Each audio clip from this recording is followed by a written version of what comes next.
All right. May June 2023, paper 2, question number 1. They're asking you to define the pressure. So pressure is force per unit area. Force per unit area को हम लोग pressure बोलते हैं, ठीक है. तो आप ये लिख देंगे तो आपको एक मार्क मिल जाएगा.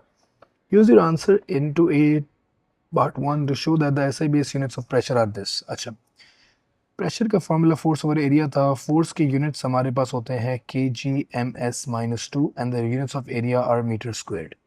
स्क्वायर से इसको कैंसिल कर देते हैं, मीटर ऊपर चले आएगा, इट बिकम्स -1. तो ये चीज़ जो हमें शो करनी थी ये हमने शो कर दी. हम लोग लेक्चर में बहुत डिटेल में डिस्कस कर चुके हैं, ये फ्री मार्क्स है. अच्छा, moving on. Horizontal pipe has a length L and a circular cross section area of radius R. A liquid of density rho flows through the pipe. The mass m of the liquid flowing through the pipe in the time t is given by this, where P1 and P2 are the pressure at the ends of the pipe and K is the constant. Determine the SI base units of K. Sir अगर आप लोगों ने मेरे से lecture सुने हैं तो आपको ये बात याद होगी कि two quantities same quantities are being added और सब्ट्रैक्टेड, ये जस्ट प्रेशर की ही वैल्यू दे रहे होते हैं. Pi is a dimensionless quantity. के की यूनिट्स निकालने में के को यहाँ सब्जेक्ट बना रहा हूँ, ठीक है. हमारे पास प्रेशर मल्टीप्लाई हो रहा है आर की पावर 4 से. We have got the density that is also being multiplied. We have got the time that is being multiplied and over here we have got L. 8 is also dimensionless quantities, लिखने की कोई ज़रूरत नहीं होती, ठीक है. Pressure की units अभी हम लोगों ने निकाले kg/m-1s-2.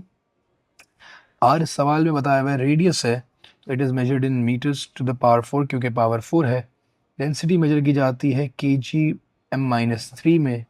टी हमारे पास इसने बताया हुआ टाइम है that is measured in seconds and divided by L is the length that is measured in metres.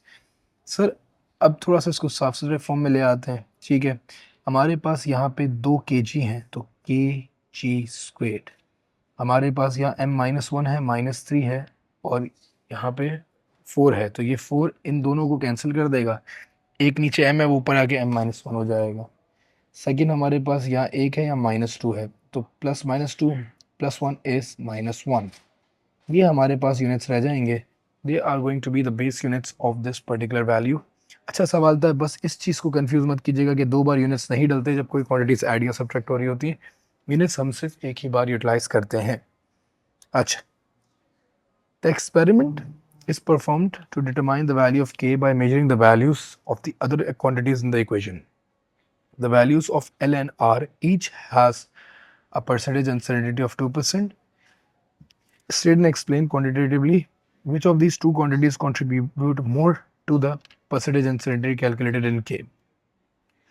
देखिए L और R, अगर मैं परसेंटेज अनसर्टेनिटी की बात करूं जो हमारे पास टोटल परसेंटेज अनसर्टेनिटी है K की, इसमें R जो है 4 की पावर में है, तो percentage uncertainty of R 4 times multiply होती है और L जो है वो सिर्फ 1 है, तो ये L होगी. और प्रेशर की अगर अनसर्टेनिटी होती तो प्रेशर की अनसर्टेनिटी ऐड करते, अगर डेंसिटी की होती तो उसकी ऐड करते और टाइम की होती तो उसकी भी ऐड करते.